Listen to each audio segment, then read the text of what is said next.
We all went out and did stuff like that. Like to go sleep on the beach and hang out with your friends is not a big deal. Part of that goes to the times.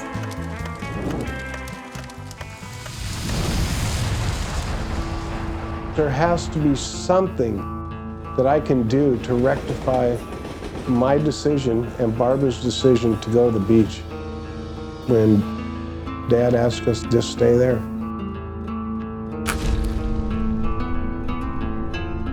Who knows whether the murderer is even alive anymore or whether this will ever be solved. Every person of interest in my case, Barbara's case, and in Claire Huff's case have committed suicide. Conspiracy theory, here's my crime incident report. This is falsified. None of this ever happened. I was sedated with a true serum called sodium pentothal, and then I was hypnotized. None of this happened to me. But it's definitely been a really hard and torturous road for Jim to walk as the survivor.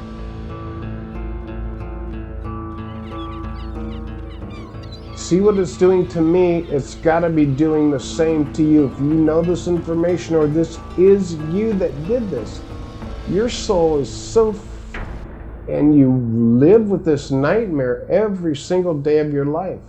Do the right thing, man. Turn your black soul over to the devil and let me off the hook.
In 1978, I was lucky enough to be taken to Scripps Memorial.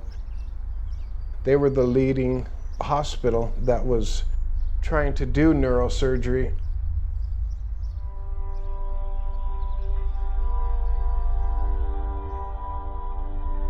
Once I woke out of my coma and started to heal, I started having these nightmares. And they would knock on my door at any given time.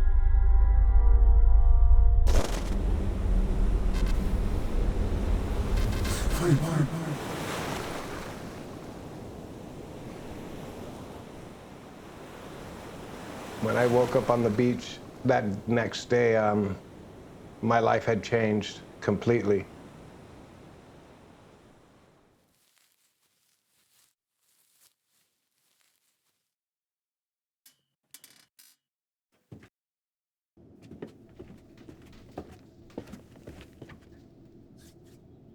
I've got a titanium plate in my head,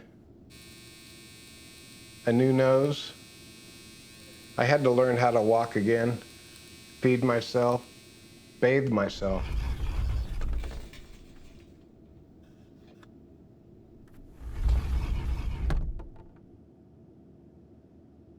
There were fingerprints on my neck where this SOB tried to strangle me. I had to look at it every day. But most importantly, I lost my love that night, Barbara Jane Nantais. We did this article in People magazine, and People magazine investigates.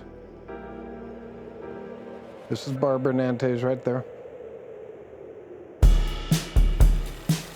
In 1978, Barbara Nantais was a 15-year-old cheerleader in high school. She lived here in Southern California during a time known as the Golden Age of serial murder.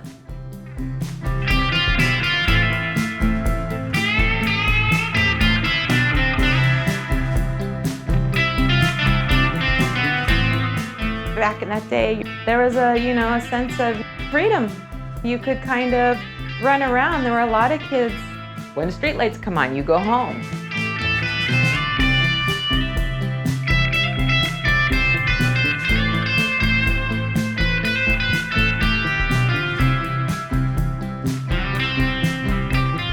So the 70s, enjoyed the 70s. I was a teen.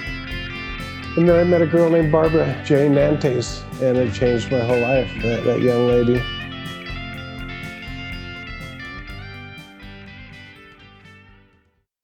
Also, the 70s, besides being the best time of my life, ended to be the worst time of my life, 1978, August 13th, 1978. Just worst day of my life.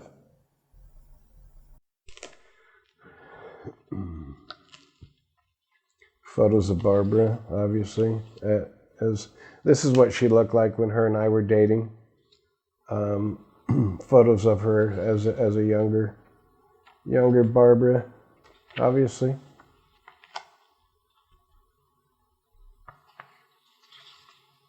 Another shot of her. She cheerleader, a rebel.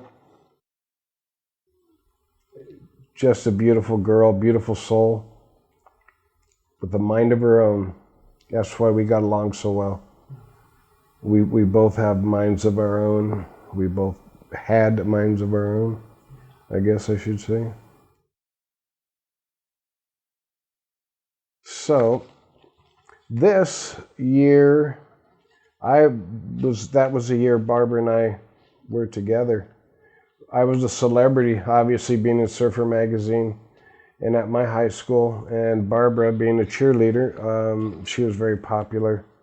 Which person are you in here, Jim? I'm the middle. I'm the towhead. I'm the surfer. The rest are kooks.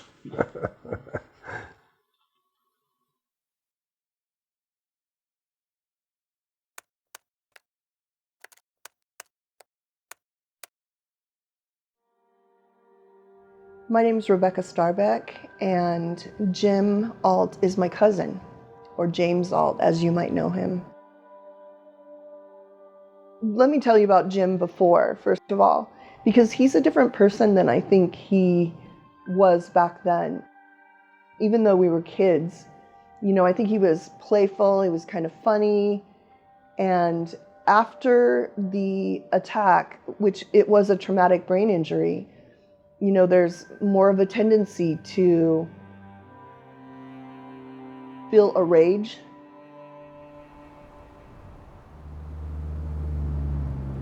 What I am today is because of what happened in '78. I still don't understand to this day what took place, why it took place.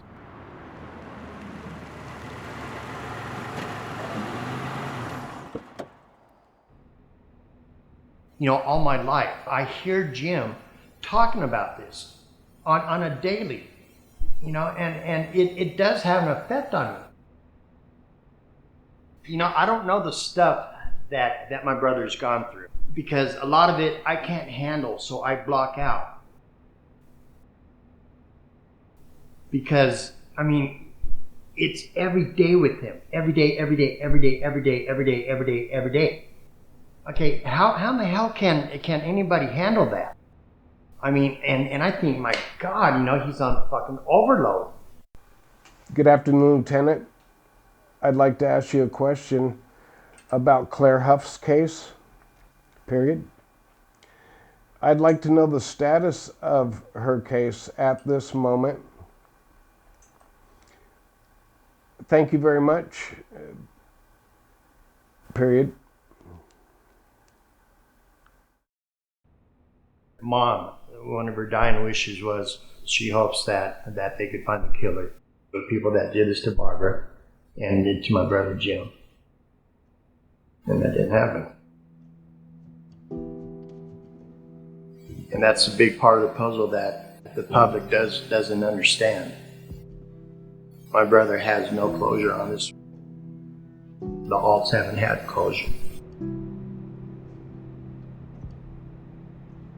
Jerry, I'm going to ask you myself, have you ever thought about seeing a therapist for this? No, because I'm telling you, I'm going to give you the straight up answer. Because I've just blocked it out. I have learned to just tune it out when you start talking about it, because I can't deal with the fact that somebody tried to kill you. It's plain and simple. What they did to Barbara, I can't fathom. New evidence has been released in the unsolved murder of a teen. What happened 45 years ago set one man on a lifelong journey to find his attacker and unravel the mystery of who killed his girlfriend, Barbara Nantais. News 8 investigative producer David Goffredson takes a closer look in this true crime file. With the weight of time and unanswered questions pressing on his soul, he's determined to bring closure to a story that's haunted him for decades.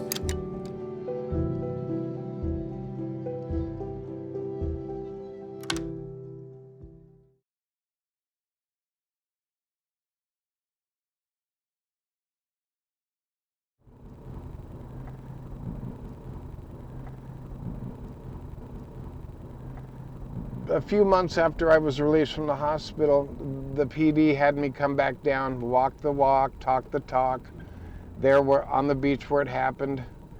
Then they took me down to their jail and had DNA samples taken, saliva and hair.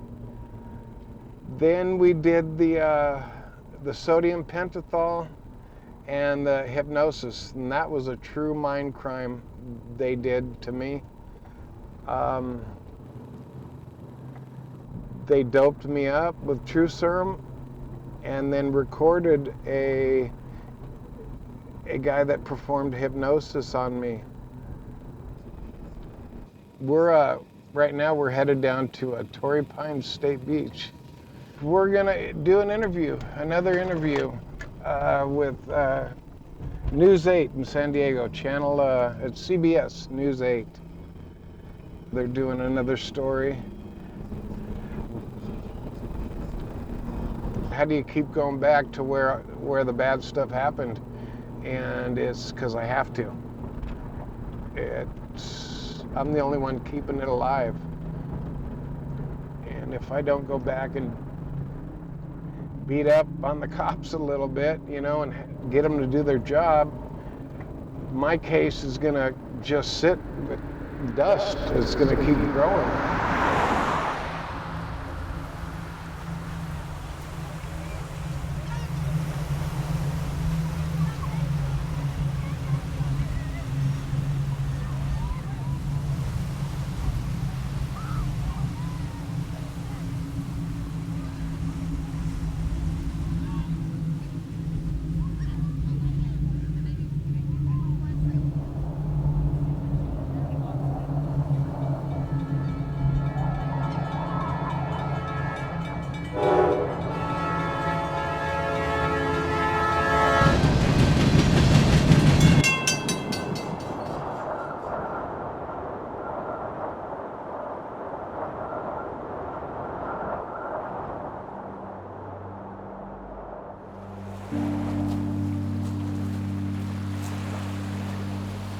I'm going to keep slugging away at this every year like I do.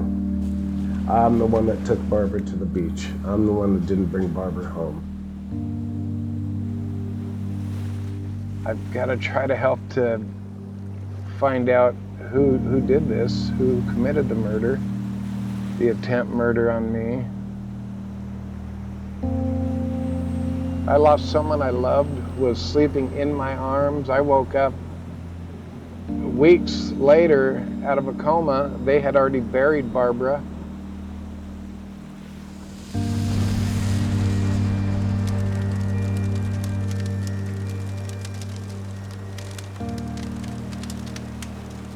Torrey Pines is a unique beach for Southern California. It's surrounded by 300-foot sandstone cliffs and miles of wilderness. In 1978, this beach wasn't patrolled full-time, which made it the perfect spot for a killer to hide. James and Barbara arrived at Torrey Pines Beach with a couple of friends. As the night began to fade in, Barbara and I decided we're gonna walk down to the beach, take our sleeping bags. When the park ranger kicked us off the beach, we'll come back. Because it was a full moon that night. And there were fire pits down the beach lit up, and you could see the silhouette of people. People were camping and there were parties. You know, all the fun stuff you do as a kid.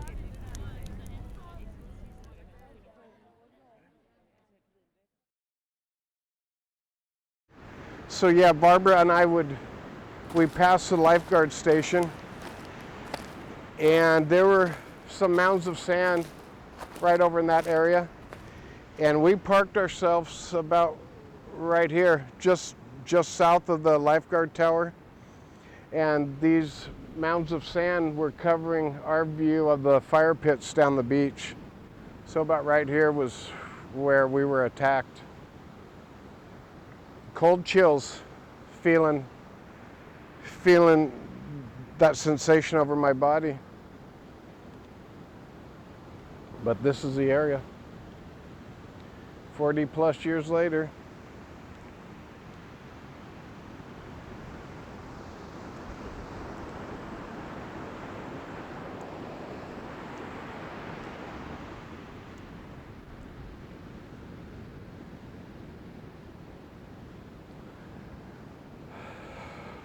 She told me I need to call my spirit home from this area. I don't know quite how to do that.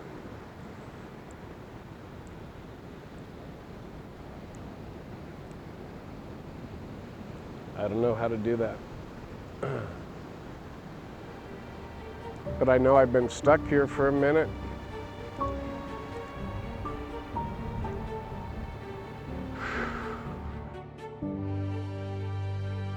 Worst mistake I've ever made.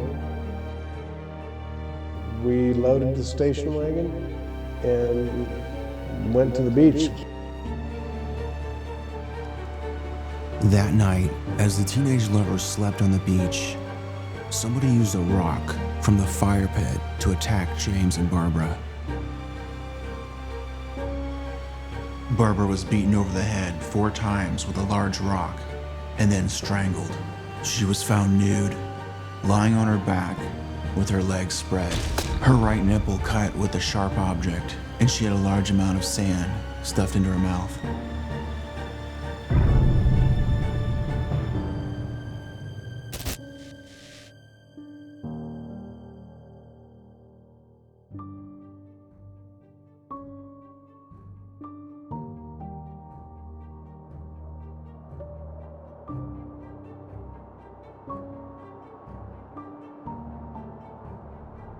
Whoever did this straddled me in the sleeping bag, on top of the sleeping bag, and then took the rock and a log out of the fire pit and just destroyed my head.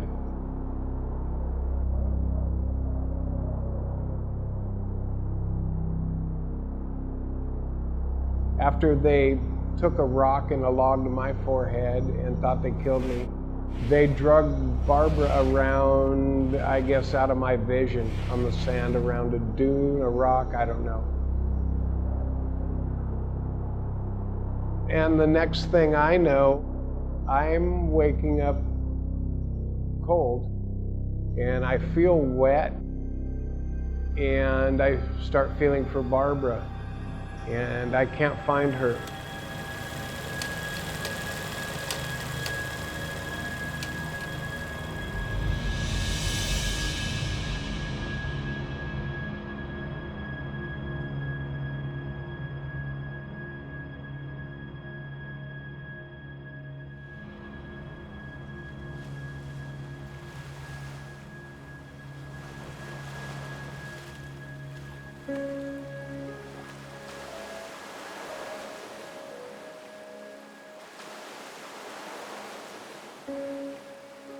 That morning, when I woke up, I was freezing. I was cold.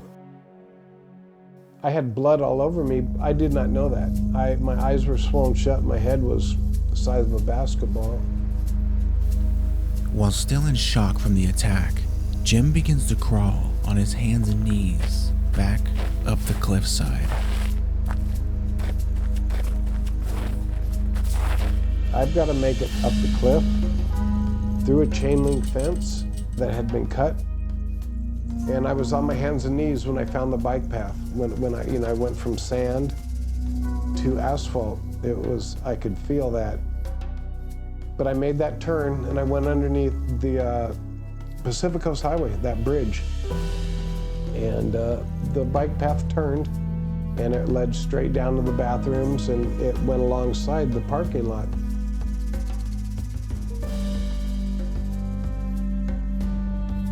I barely made it up to the car. I guess under survival instinct, I made the right turn. I went left towards the parking lot.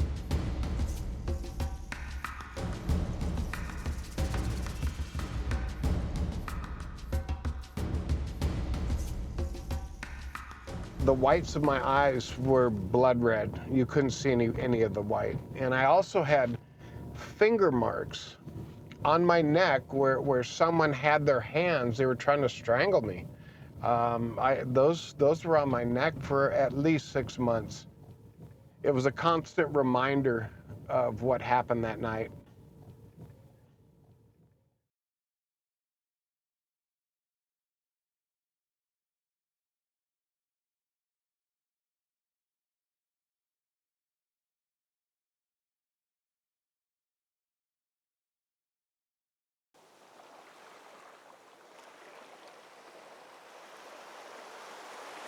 The police would investigate Barbara's murder, but they had very little evidence to go on. There was no DNA technology or criminal databases to help identify the killer.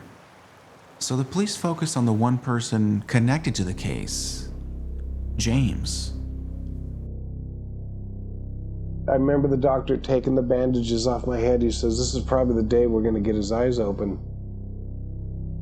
I'm seeing a little bit of daylight as they take the bandages off, because I'm trying to open my eyes, on my own. He ointments up my eye and makes those slits, and here's all this light. The cops move right in and ask me, "Did you kill Barbara?" And that's how I found out my girlfriend was killed.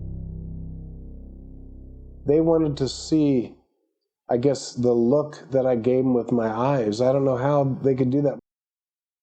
I was sedated with a true serum called sodium pentothal, and then I was hypnotized. And I agreed to this because I thought that it could help my case.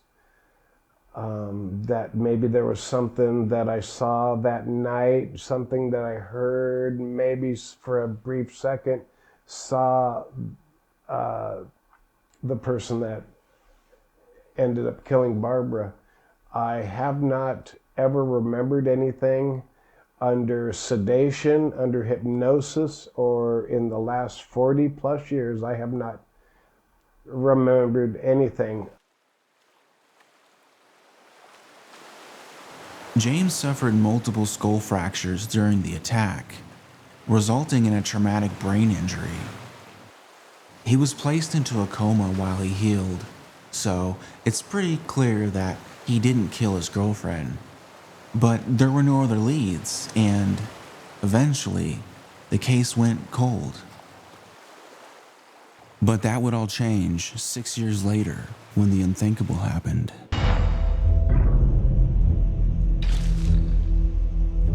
Regarding the murder of 14-year-old Claire Huff.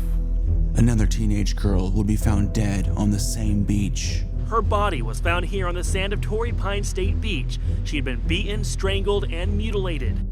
Murdered in the same location, murdered in the same style. Claire Huff was 14 years old when she climbed through her bedroom window and went down to Torrey Pines Beach. It was late at night and she was alone. Claire stopped at the local convenience store, grabbed herself a pack of cigarettes, took her cigarettes, her boombox, and went down to the beach. What we know, what happened from there is she ran into some bad people and she was murdered.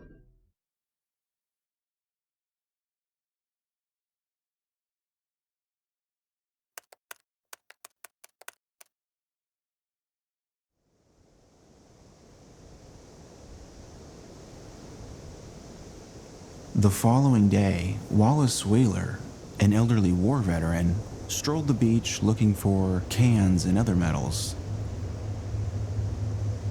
That's when he and Claire would cross paths.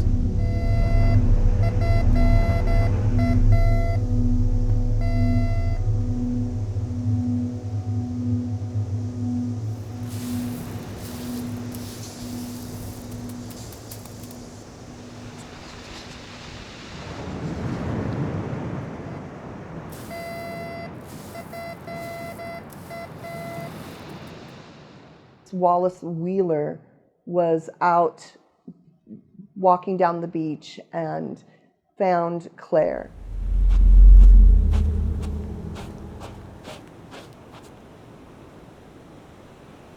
Everything that we know about him, everything that we've read in the media and that we've heard from the police, they did suspect him for a while, especially since he behaved in a kind of creepy manner.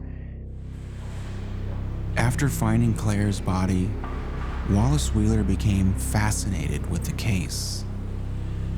He would have visions of Claire in the afterlife, and then he would write letters to Claire's parents detailing these visions. He was at the end of his run in life, and his mind was failing him at the time that he found Claire. Eventually, we heard that Wallace Wheeler had jumped off of a building to his death. At the time of his death, the police no longer considered Wallace Wheeler a suspect in the case. But the police were still years away from discovering who the murderer really was. And with the striking similarities between the two cases, people began to suspect that whoever killed Claire Huff was more than likely the same person that killed Barbara Nantais. The similarities are just overwhelming. You can't dispute that there's some type of connection there. Investigators say there isn't any physical evidence that links the cases, and the Huff case goes unsolved as well. When we became aware of Claire Huff's murder and the similarities between the two, that was very upsetting. It really sparked a fire, I think, in everybody, because we realized that more people were hurt by a killer. Both had dark hair, both had brown eyes, both had the same complexion. Similar age, both in August, same time of year, same location. They both had wet sand stuffed in their mouth. Claire Huff's breast was completely removed. Barbara's nipple was severed. They both were raped. Lacerations, bruises to the head, and strangulation.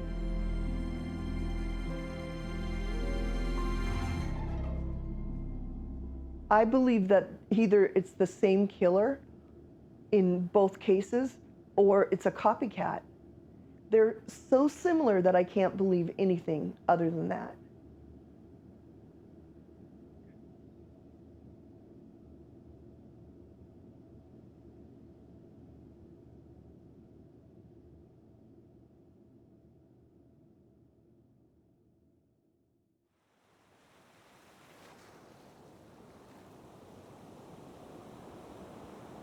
It seemed what happened on the beach that night would remain a mystery.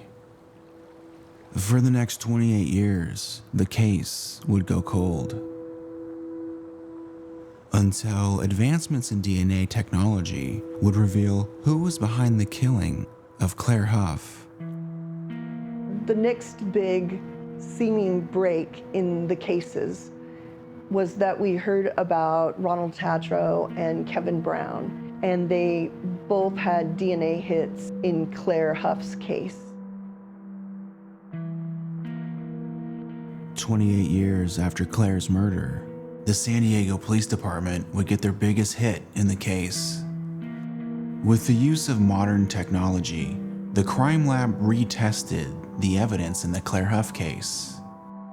They took the DNA results and entered them into a criminal database known as CODIS. It wasn't long before they got a DNA profile match. And then they got another. The first, convicted rapist and now accused murderer, Ronald Tatro. His blood was found on Claire's jeans the night she was killed. At the time of Claire's death, Tatro was a 40-year-old criminal on parole from a first-degree rape conviction.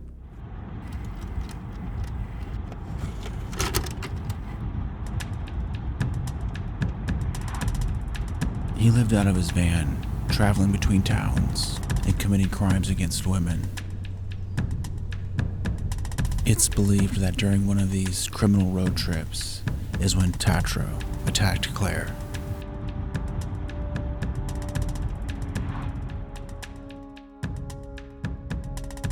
What I know about Ronald Tatro is that he was convicted of rape more than once, and that he also was a suspect in a couple of murders that were down in San Diego.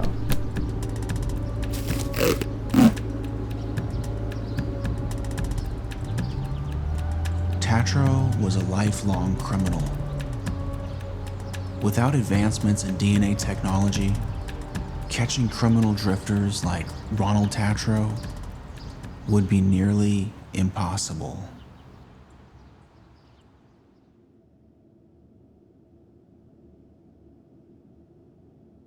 The second DNA hit was found on a vaginal swab taken from Claire Huff's body. The second suspect was Kevin Brown, a former criminologist with the San Diego Police Department. Kevin worked in the crime lab during the time that Claire Huff was murdered. His job was to analyze bodily fluids like saliva, semen, and blood. As time progressed, there was a lot of updates in the way that the crime lab operated. But back in the day when Kevin worked in the crime lab, male technicians were required to bring in samples of their own semen to calibrate the machines. According to Kevin's former coworkers, it's believed that one of Kevin's semen calibration swabs cross-contaminated the evidence from the Claire Huff case. And with no leads to follow, the case grew cold, prompting authorities to seal and store away the cross-contaminated evidence for future testing. They didn't know it at the time, but this action would also seal the fate of their former coworker, Kevin Brown.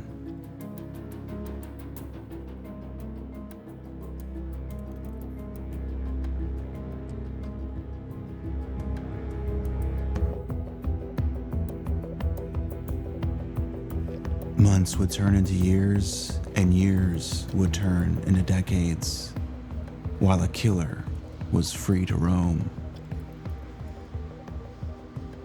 During this time, Kevin Brown would finish a 20-year career with the San Diego Police Department.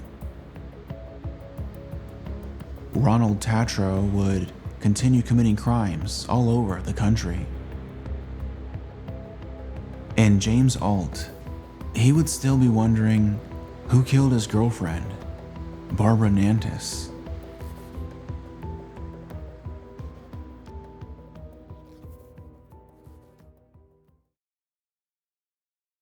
It's changing all the time, especially in the laboratories. Tonight, a major break in a 30-year-old cold case. In 2011, the San Diego Police Department reopened the Claire Huff case and they ordered DNA testing on the cotton swabs that were still held in evidence. That's when police discovered a small amount of Kevin Brown's semen on the vaginal swab that was taken from Claire Huff's body.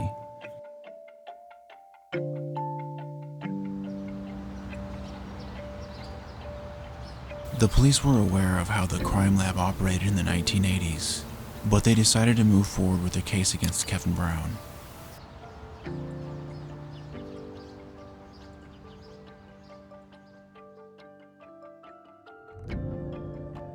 Since the Claire Huff murder was so similar to the Barbara Nantais murder, the police began to believe that Kevin Brown and Ronald Tatro were a serial killing duo who used the beach as their hunting grounds.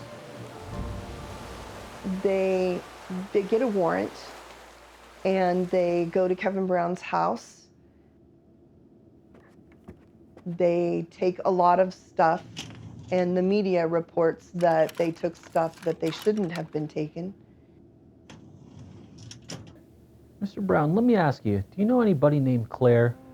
Maybe you took some photographs of a young lady named Claire. They are getting close to arresting him, apparently.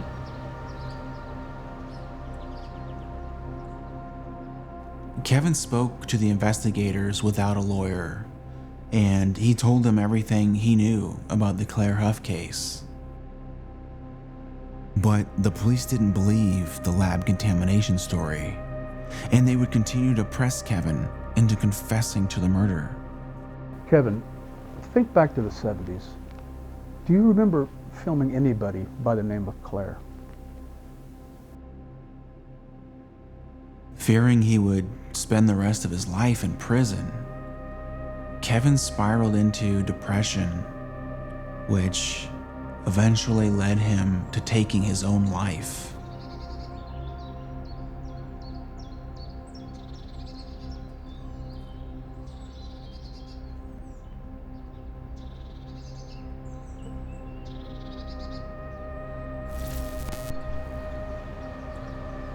The police never found any links between Ronald Tatro and Kevin Brown.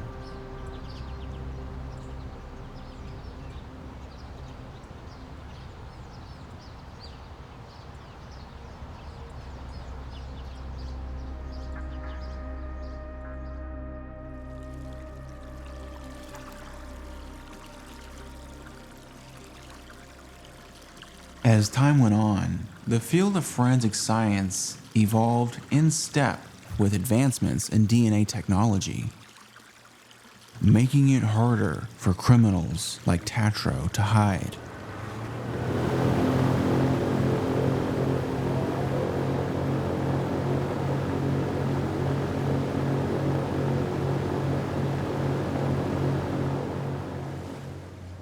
In 2010, he was living in Tennessee when he took his boat out onto the river.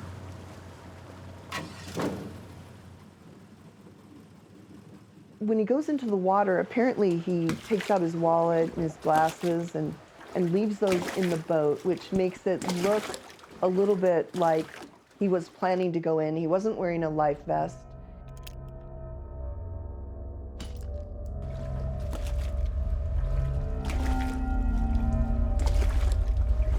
Tatro had previously attempted suicide, and it's believed he went to the river that day to die.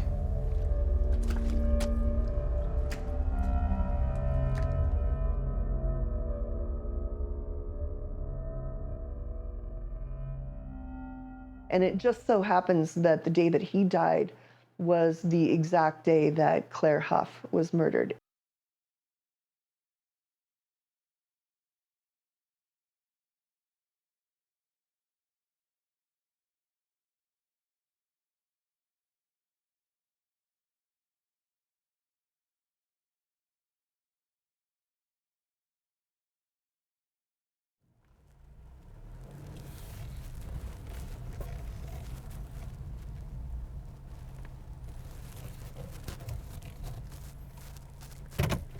So this is where the story is today. All three suspects have committed suicide. That leaves Barbara's and my case cold. We still don't know who killed Barbara, but we can be pretty sure that Ronald Tatro killed Claire Huff. Ronald Tatro's blood was found on Claire Huff's jeans the night she was killed, and he killed himself on the anniversary of her death. But could Ronald Tatro have killed Barbara? According to Tennessee prison records, he was in jail when Barbara was murdered. So honestly, we don't know who killed Barbara. But there's one last piece to this story. There's one last thing I need to do.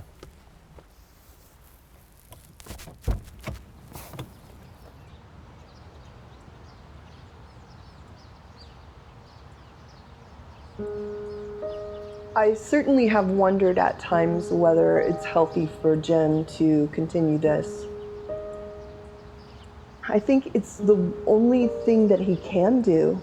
And I think that in a way, it is healthy for him to be addressing it.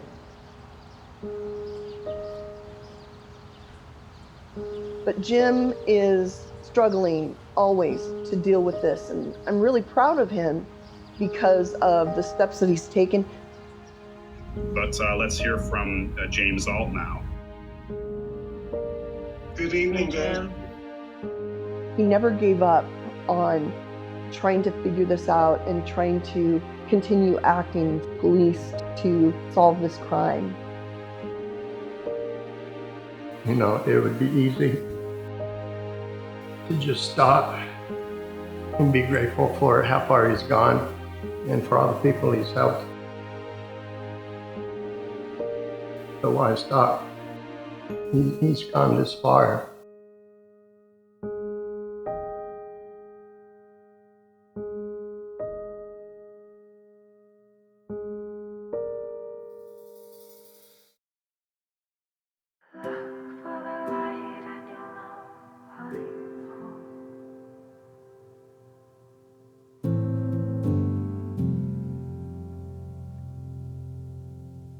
In the dawn of first light,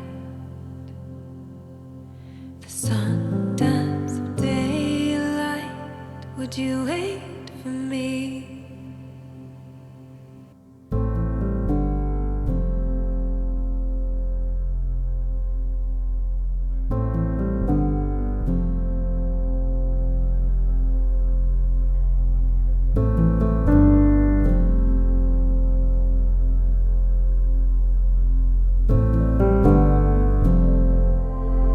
Would you wait for me?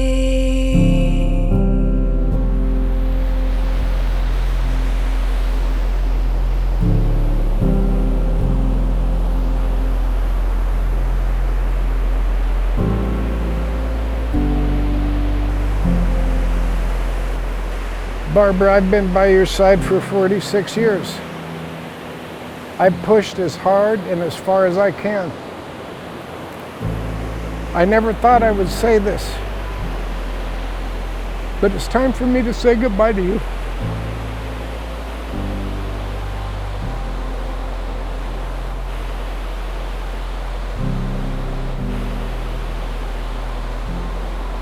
I asked you to let go of me, and someone looked at me and they said I needed to let go of you. I believe that to be true. I've got to let go of you, Barbara. I love you. Goodbye, Barbara.